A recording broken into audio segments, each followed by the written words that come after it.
Hi friends, you are very most welcome on Unique Study with Ajay। दोस्तों, इस channel के ऊपर मैं नेट जा फर्स्ट पेपर और ज्योग्राफी दोनों की बिल्कुल सिस्टमेटिक ढंग से क्लासेस चला रखा हूँ। तो आज हम देखो ज्योग्राफी पढ़ा रहा हूँ मैं आपको, और ज्योग्राफी में मैंने इससे पहले पढ़ा दिया इंडियन ज्योग्राफी, इसके अलावा जियोमॉर्फोलॉजी, और आज हम पढ़ेंगे ओशियानोग्राफी,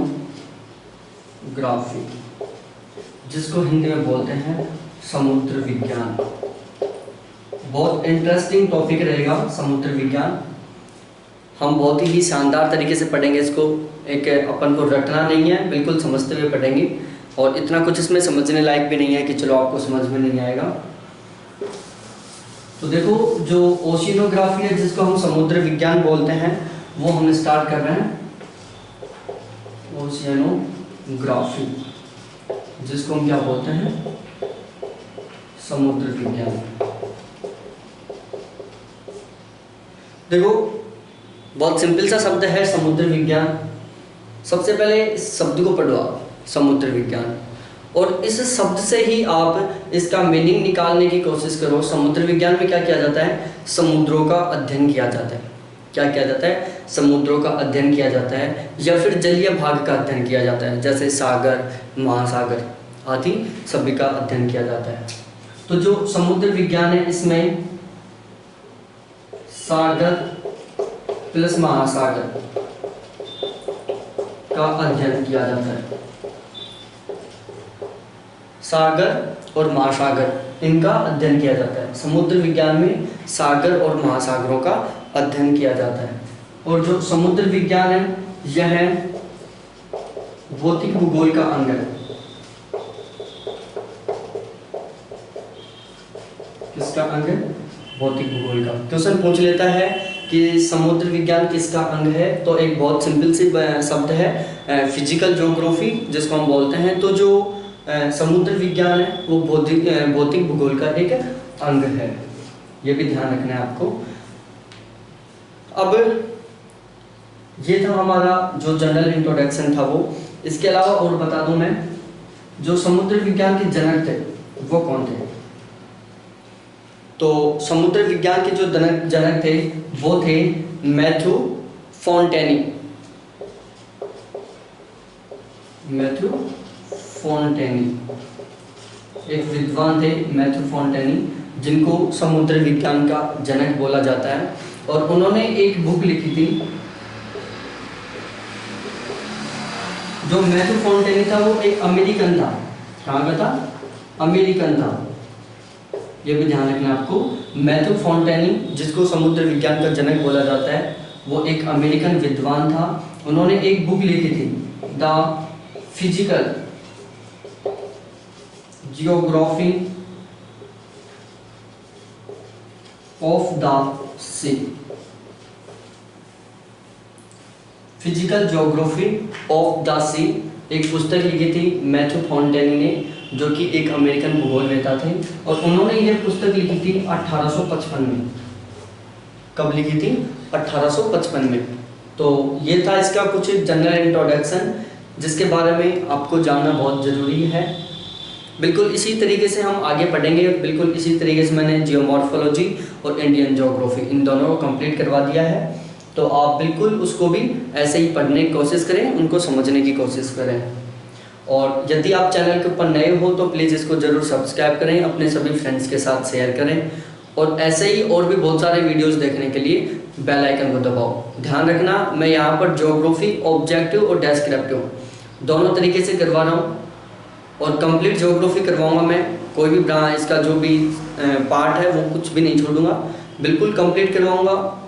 असिस्टेंट प्रोफेसर, कॉलेज लेक्चरर और नेट जेआरएफ के एग्जाम के लिए। तो अब क्या हुआ कि समुद्र विज्ञान से रिलेटेड कुछ विद्वान थे, उन्होंने इसकी डेफिनेशन दी।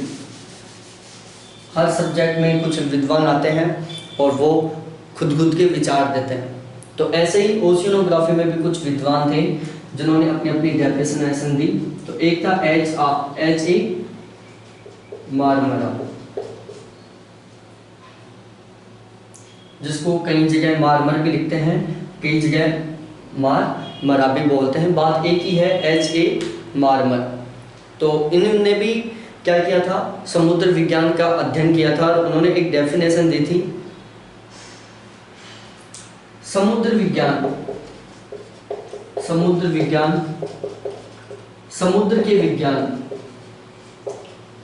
के विज्ञान महासागरीय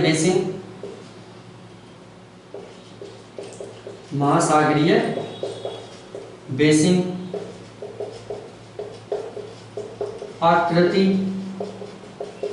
एवं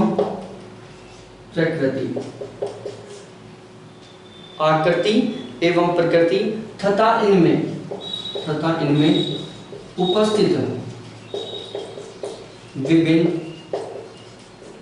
उपस्थित विभिन्न लक्षणों एवं उनकी गतियों का अध्ययन है।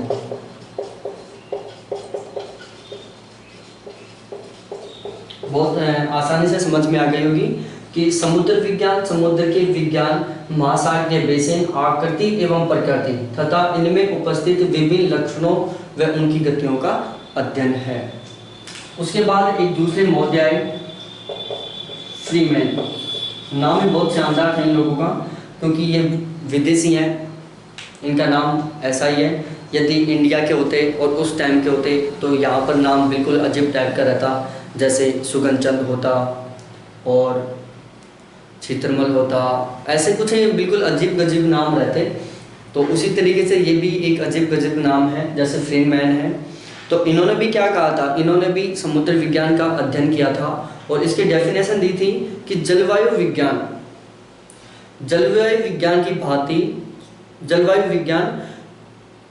की भांति समुद्र विज्ञान भौगोलिक मिट्टी से ही विकसित हुआ है, कि जलवायु विज्ञान के समान समुद्र विज्ञान भी भौगोलिक मिट्टी से विकसित हुआ है। जलवायु विज्ञान के समान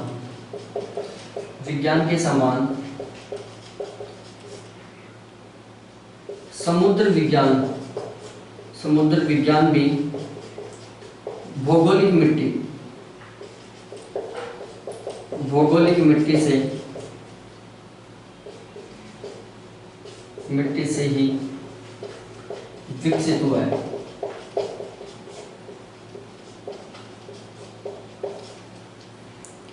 इसके बाद इन्होंने एक बात और बोली थी, वो ये थी कि यह पृथ्वी के अति गतिमय भाग जलमंडल से संबंधित है।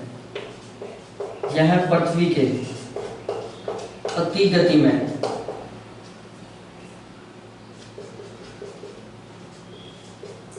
भाग जलमंडल से संबंधित है।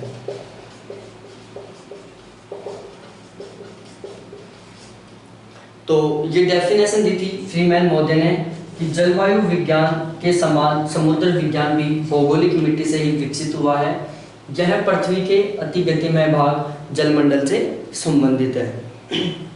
इसके बाद एक विद्वान और थे, हमें वैसे तो बहुत सारे विद्वान थे जिन्होंने अपने अपने विचार दिए थे, लेकिन हमें सभी को नहीं पढ़ना है, सभी की डेफिनेशन नहीं याद करनी। कुछ जो इम्पोर्टेंट है, एग्जाम में पूछे जाते हैं, उनसे रिलेटेड जो डेफिनेशन थी वो याद करनी है। एक थे सेलिसबरी।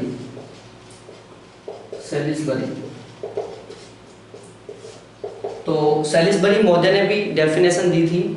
इन्होंने बताया कि महाद्वीप एवं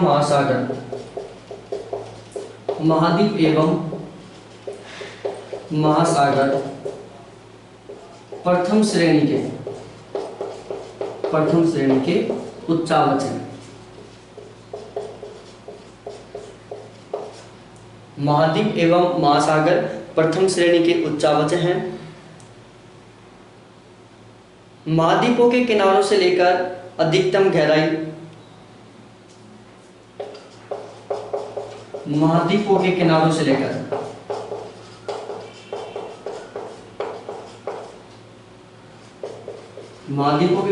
लेकर अधिकतम गहराई महासागरीय नितल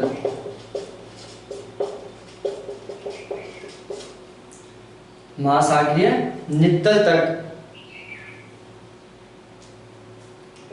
नित्तल के रूप में विभिन्नताएं पाई जाती हैं।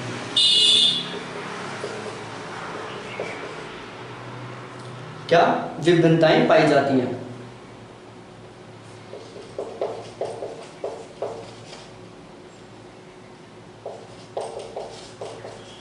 कि महाद्वीप एवं महासागर प्रथम श्रेणी के उच्चावच हैं। महाद्वीपों के किनारों से लेकर अधिकतम गहराई महासागरीय नित्तल के रूप में अनेक विभिन्नताएं पाई जाती हैं। यहाँ पर अनेक शब्द ऐड करना, अनेक विभिन्नताएं पाई जाती हैं। तो ये डेफिनेशन सैलिसबरी महोदय ने दी थी। क्वेश्चन पूछ लेता है कि निम्नलिखित में से कौन से विद्वान ने महाद्वीप एवं महासागरों को प्रथम श्रेणी के उच्चावच कहा था? ये सबसे इंपॉर्टेंट क्वेश्चन बनता है। कौन से विद्वान ने महाद्वीप एवं महासागरों को प्रथम श्रेणी के उच्चावच कहा था?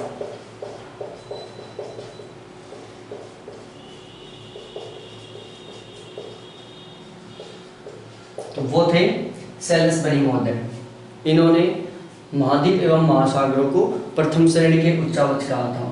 तो ये था हमारी इससे रिलेटेड कुछ डेफिनेशन थी जिनको आपको पढ़ना है, अच्छी तरीके से याद रखना है। उसके बाद बिल्कुल इसी से रिलेटेड हम चलते हैं। जो समुद्र विज्ञान थी इसको भी अलग अलग शाखाओं में विभाजित किया गया था। तो अब हम यहाँ पर पढ़ेंगे समुद्र विज्ञान की शाखाएं। क्या शाखाएं? कि समुद्र विज्ञान को अलग अलग शाखाओं में डिवाइड किया गया था, उनके बारे में पढ़ेंगे। सबसे पहले शाखा होती है भौतिक समुद्र विज्ञान। भौतिक समुद्र विज्ञान। उसके बाद नेक्स्ट है रासायनिक समुद्र विज्ञान।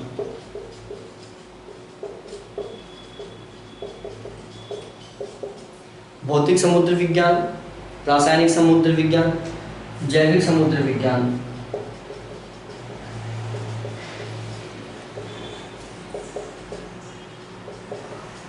नेक्स्ट है जैविक समुद्र विज्ञान। इसके अलावा है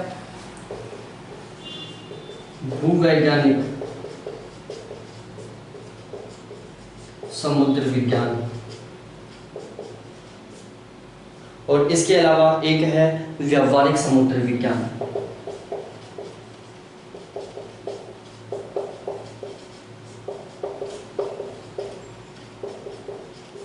ये टोटल 5 समुद्र विज्ञान की शाखाएं हैं। क्वेश्चन बन जाता है कि समुद्र विज्ञान को कितनी शाखाओं में डिवाइड किया गया था? 5 शाखाओं में, जो भौतिक समुद्र विज्ञान है, रासायनिक समुद्र विज्ञान है, जैविक समुद्र विज्ञान है, भूवैज्ञानिक समुद्र विज्ञान है और व्यावहारिक समुद्र विज्ञान है। अब हम बात करते हैं, इसको आगे डिटेल से पढ़ेंगे। तो उससे पहले हम जो समुद्र विज्ञान है इससे रिलेटेड कुछ इम्पोर्टेंट पॉइंट्स हैं जो एग्जाम के पर्पज से बहुत महत्वपूर्ण है। 5 से हर बार हर एग्जाम में क्वेश्चन बनता है। तो जो इम्पोर्टेंट पॉइंट्स हैं उनका हम यहाँ डिस्कशन करते हैं बहुत ही आसान से तरीकों से। हेडिंग डालो इम्पोर्टेंट पॉइंट।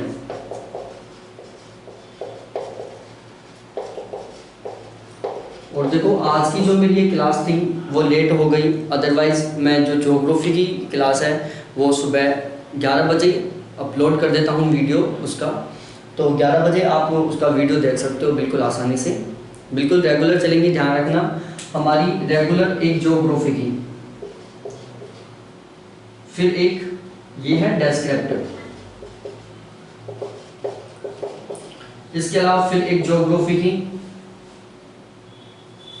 एक फर्स्ट पेपर की, फिर एक ज्योग्राफी की प्रैक्टिस क्वेश्चनों की, फिर एक फर्स्ट पेपर की प्रैक्टिस क्वेश्चनों की। इस तरीके से हमारी रेगुलर 4 क्लासेस चलती हैं। एक ज्योग्राफी की डेस्क्रिप्टिव, फिर फर्स्ट पेपर की, फिर ज्योग्राफी के प्रैक्टिस क्वेश्चनों की और फिर फर्स्ट पेपर के प्रैक्टिस क्वेश्चनों की। तो इस तरीके से बिल्कुल चलती हैं रेगुलर। तो आप यदि कोई भी क्लास मिस ना करना, और ये सारे एक बिल्कुल टाइम पे शेड्यूल के अकॉर्डिंग आएंगी। जैसे ये 10 से 11 बजे तक चलती है, आपको 11 बजे बाद मिलेगी, ये 2:30 बजे बाद मिलेगी, ये 6 बजे बाद और ये 8 बजे बाद।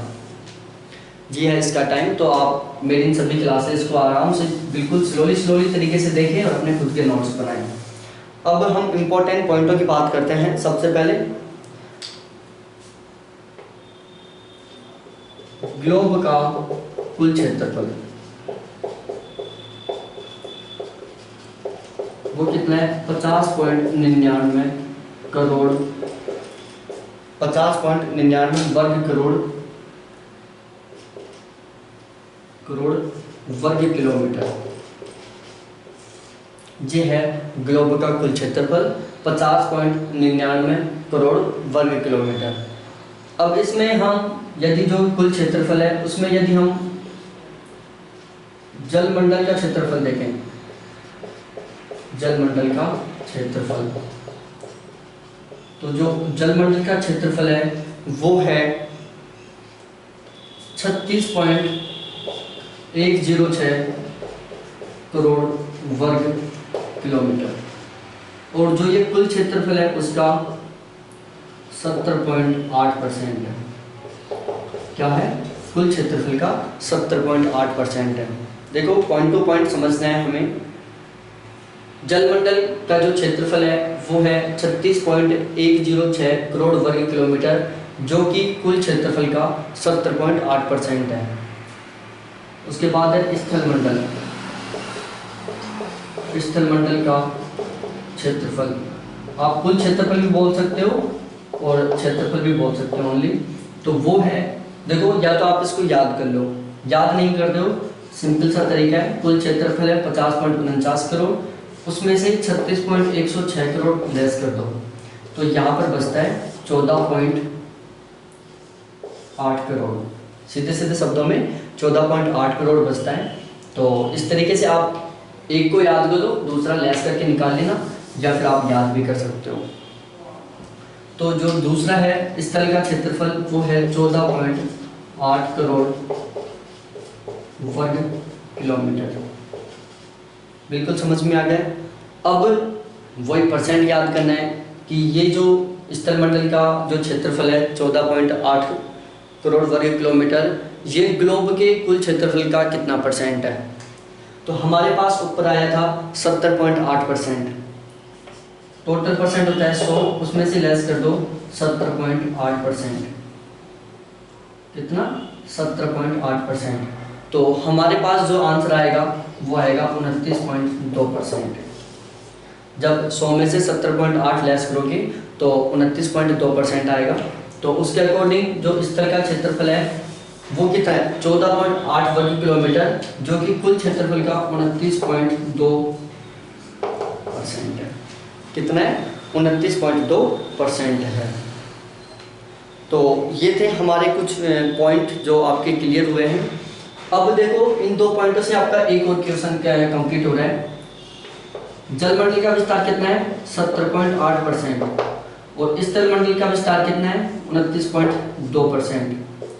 तो हम एक तरीके से बोल सकते हैं कि ग्लोब के 3/4 भाग पर जलमंडल का विस्तार है। बिल्कुल बोल सकते हैं ना, ग्लोब के 3/4 भाग पर जलमंडल एवं 1/4 भाग पर स्थलमंडल का विस्तार है। बिल्कुल समझ में आ गया होगा कि ग्लोब के 3/4 भाग पर जलमंडल का विस्तार है और 1/4 भाग पर स्थलमंडल का विस्तार है। 70.100 ले लो एक डायरेक्टली। 100 का जो 70 है वो समथिंग 3/4 भाग है, और 100 का जो 29 है वो समथिंग 1/4 भाग है। ये समथिंग है, बिल्कुल फिक्स नहीं है, लेकिन ये क्वेश्चन पूछता रहता है कि ग्लोब के 3/4 भाग पर किसका विस्तार है? जलमंडल का। और 1/4 भाग पर विस्तार है स्थलमंडल का। तो ये कुछ पॉइंट्स थे जिनको आपको ध्यान रखना है। ऐसे ही और बहुत सारे पॉइंट हैं जिनका हम आगे बिल्कुल इसी तरीके से डिस्कशन करेंगे। और प्लीज़ नए हो तो चैनल को ज़रूर सब्सक्राइब करना। उसके बाद होता है पृथ्वी पर जल एवं स्थलीय भाग का अनुपात, पृथ्वी पर जल एवं स्थलीय भाग का अनुपात तो वो है 243:1। पृथ्वी पर जो जल एवं स्थलीय भाग का अनुपात है वो है 243:1। इसके अलावा उत्तरी गोलार्ध में जल एवं स्थल का अनुपात, तो यदि उत्तरी गोलार्ध की बात की जाए तो उत्तरी गोलार्ध में जल और स्थल का अनुपात है, जो उत्तरी गोलार्ध है उसमें जल और स्थल का जो अनुपात है वो कितना है, वो है 3:2:3। कितना है? 2:3 है कि जो उत्तरी गोलार्ध है उसके तीसरे भाग में तो जल का विस्तार, 2:3 है। ये ध्यान रखना कि जो उत्तरी गोलार्ध है उसमें जल और स्थल का जो अनुपात है वो 2:3 है कि उत्तरी गोलार्ध के जो टोटल क्षेत्रफल है उसके दूसरे भाग पर तो क्या है, जल का विस्तार है, और जो तीसरा भाग है उस पर स्थल का विस्तार है।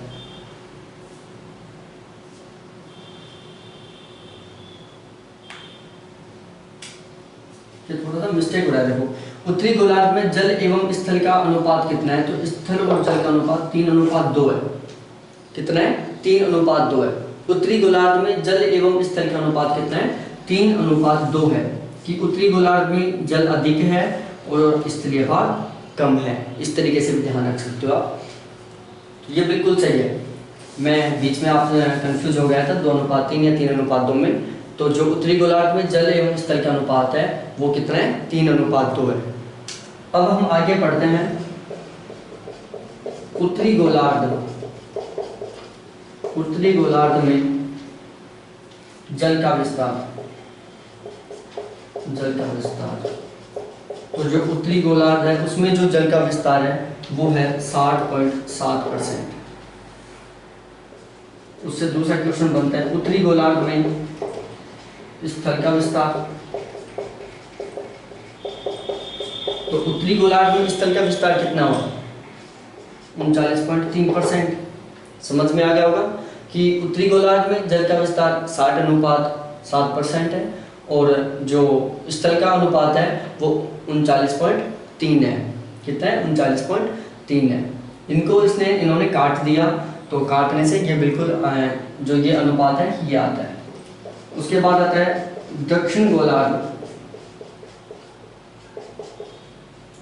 दक्षिण गोलार्ध में जल का विस्तार। तो जो दक्षिण गोलार्ध है उसमें जल का विस्तार है 80.9%। एक तरीके से हम 81% भी बोल सकते हैं इसको। कितना बोल सकते हैं? 81% भी बोल सकते हैं। और दक्षिण गोलार्ध में स्थल का विस्तार।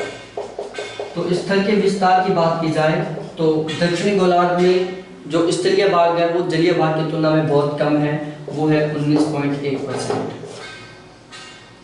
एक तरीके से हम इसको 19% ही बोल सकते हैं।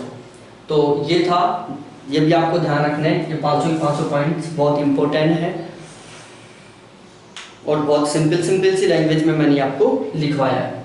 अब हुआ क्या यहाँ पर, देखो एक पॉइंट व्यू आप देखो बिल्कुल इस तरीके से। ये आपके पास आपके क्या है, सारे डाटाज हैं और इनमें से आपको देखना है कि कौन सा किस तरीके से सही है और कौन सा किस तरीके से गलत है।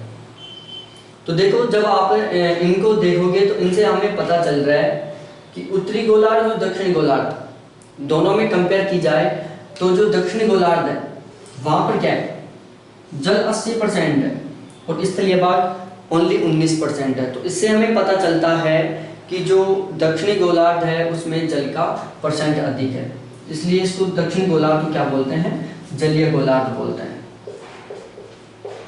दक्षिण गोलार्ध को जल की अधिकता के कारण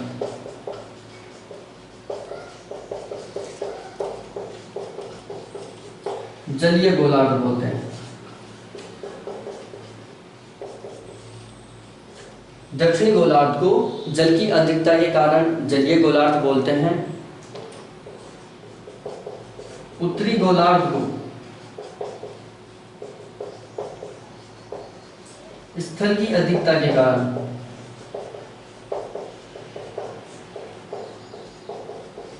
स्थलीय गोलार्ध बोलते हैं।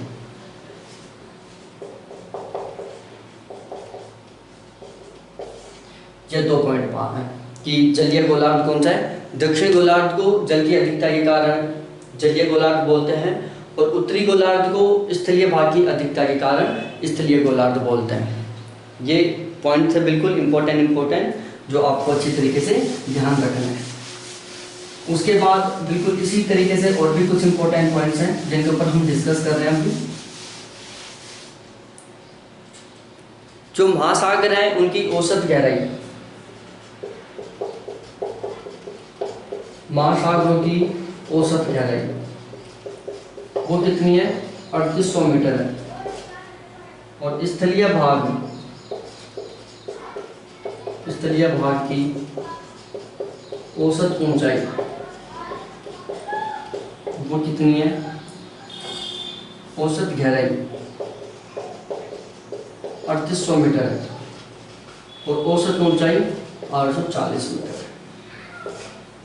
2 पॉइंट है कि महासागरों की औसत गहराई 3800 मीटर है और स्थलीय भाग की औसत ऊंचाई 840 मीटर है।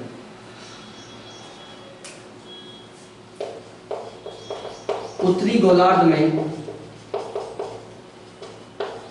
गोलार्ध में महाद्वीपों क्या करती है,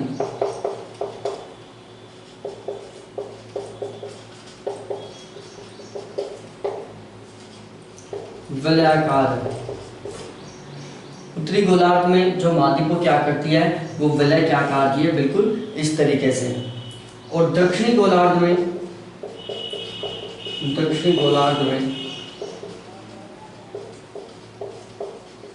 महासागरों की आकृति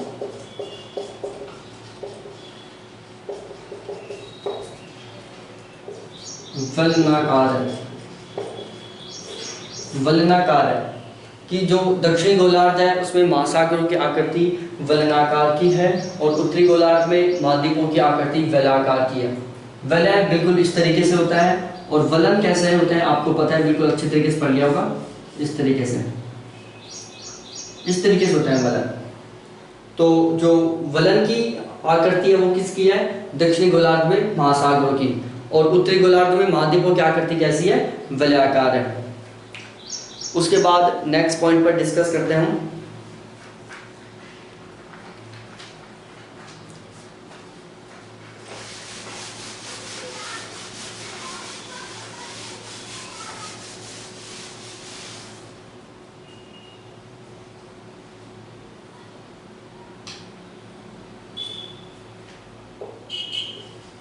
दोनों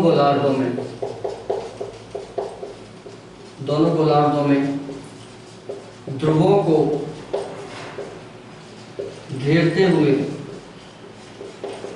स्थल एवं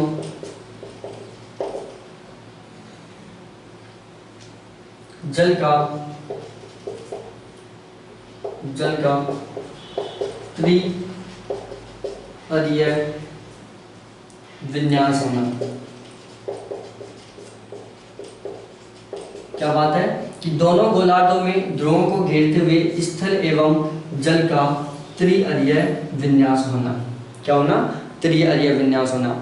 क्वेश्चन आ जाता है कि दोनों गोलार्धों में ध्रुवों को घेरे हुए स्थल एवं जल का विन्यास कैसा होता है, तो वो होता है त्रि-अरीय विन्यास।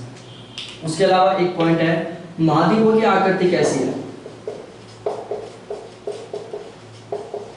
तो जो महाद्वीप है उनकी आकृति त्रिभुजाकार। महाद्वीपों की आकृति त्रिभुजाकार है। महासागरों में जैसे हिंद महासागर है उसकी आकृति महासागरों में हर महासागर की आकृति अलग अलग तरीके से रहती है। जैसे हम बात करें अटलांटिक महासागर की है, उसकी आकृति एस के आकार की है। तो जो महासागरों की आकृति है, जब हम इसी में महासागरों को पढ़ेंगे तो मैं आपको पॉइंट टू पॉइंट अच्छी तरीके से समझा दूंगा। तो ये था महाद्वीपों की आकृति कैसी होती है, त्रिभुजाकार होती है।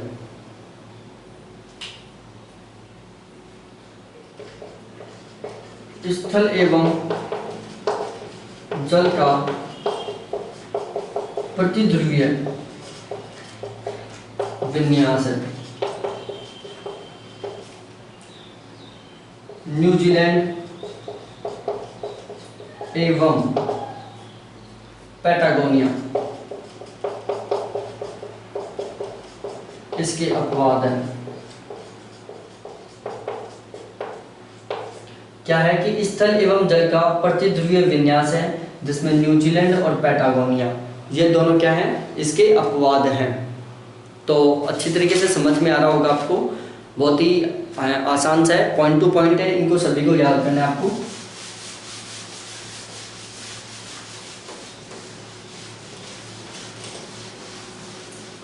उसके बाद बिल्कुल आगे चलते हैं।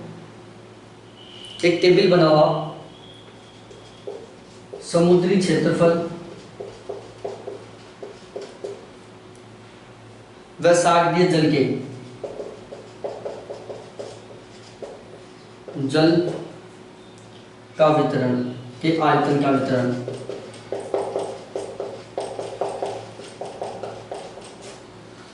टेबल का नाम है समुद्री जल व सागरीय जल के आयतन का वितरण। तो हमें सबसे पहले लिखना है जलीय इकाई, उसके बाद लिखना है क्षेत्रफल, और उसके बाद लिखना है हमें समुद्र का क्षेत्रफल परसेंट में, समुद्र के क्षेत्रफल का परसेंट है।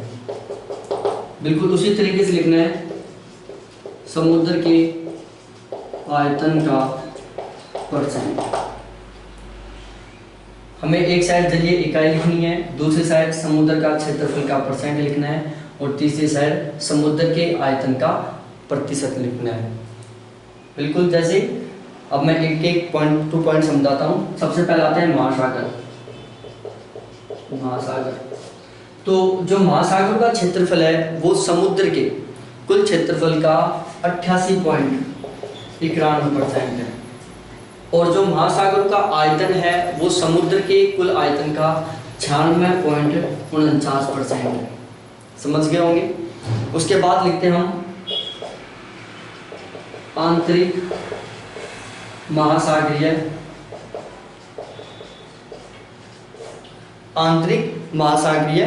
महाद्वीपीय सागर।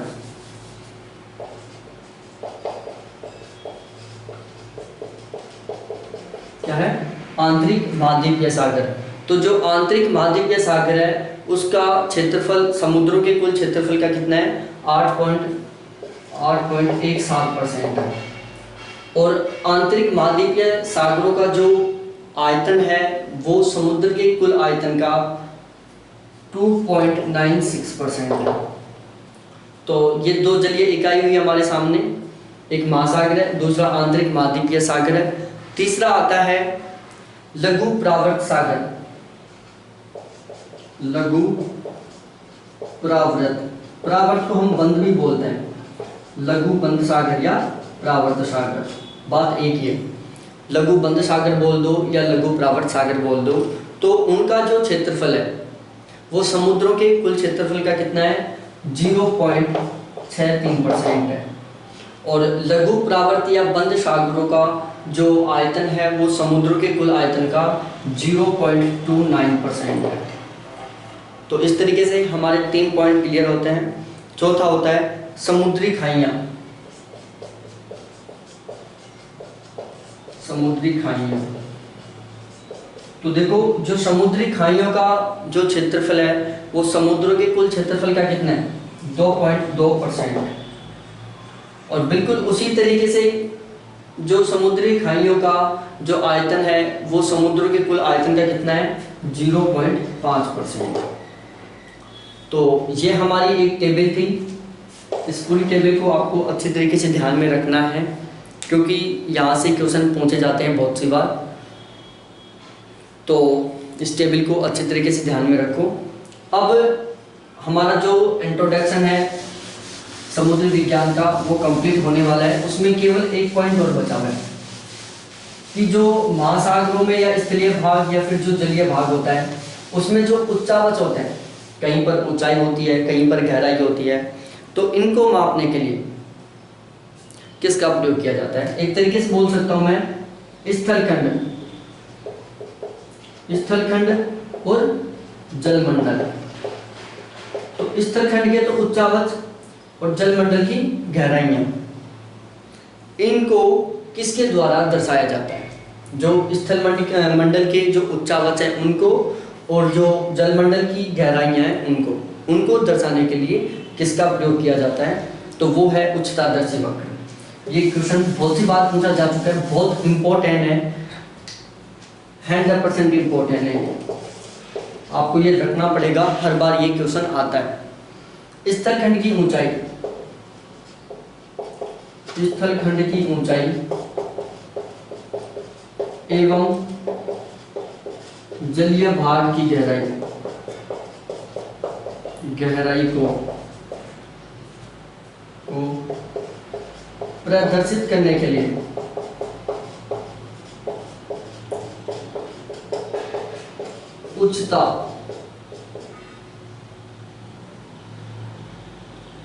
उच्चतादर्शी वक्र,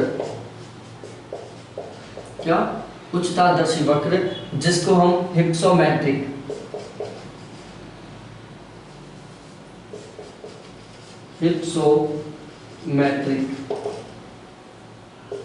कर्व भी बोलते हैं। क्या बोलते हैं? हिप्सोमेट्रिक कर्व या फिर हिप्सोग्राफिक कर्व, हिप्सोमेट्रिक कर्व या हिप्सोग्राफिक कर्व। तो जो स्थलखंड की ऊंचाई एवं जलीय भाग की जो गहराई है उसको दर्शाने के लिए किसका प्रयोग किया जाता है? उच्चतादर्शी वक्र का प्रयोग किया जाता है, जिसको हिप्सोमेट्रिक कर्व या हिप्सोग्राफिक कर्व बोलते हैं। बिल्कुल सेम है, हिप्सोमेट्रिक, हिप्सोग्राफिक या उच्चतादर्शी वक्र। तो आपको ये सभी के सभी नाम ध्यान रखना है। अब जो उच्चतादर्शी वक्र था इसका सर्वप्रथम निर्माण किसने किया था?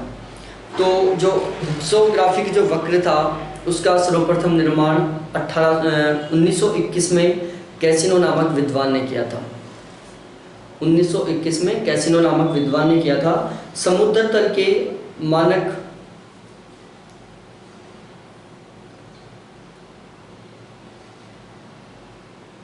तो जो उच्चतादर्शी वक्र था जिसको हम हिप्सोमेट्रिक वक्र बोलते हैं, उसका 1921 में कैसिनो ने निर्माण किया था। किसने किया था? एक कैसिनो नामक विद्वान थे, उन्होंने 1921 में हिप्सोमेट्रिक वक्र का निर्माण किया था। और ये उन्होंने किया था समुद्र तल को आधार मानकर, समुद्र तल को आधार मानकर भूभागों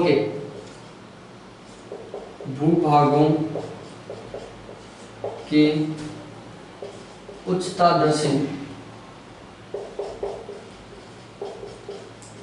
वक्र का निर्माण किया था।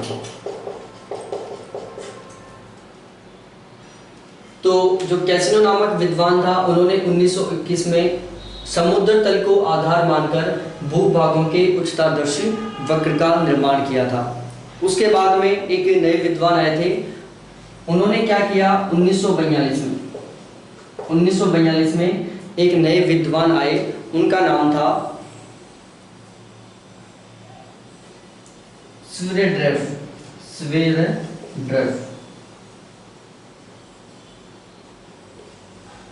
कौन थे? स्वेरड्रेफ नामक एक विद्वान थे जिन्होंने 1942 में उच्चतादर्शी वक्र का निर्माण किया, जो कि इन्होंने जो नवीन आंकड़ों पर आधारित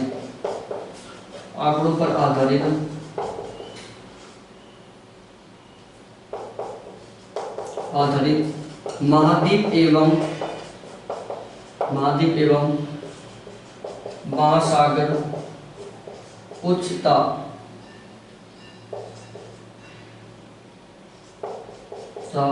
दर्शी वक्र का निर्माण किया।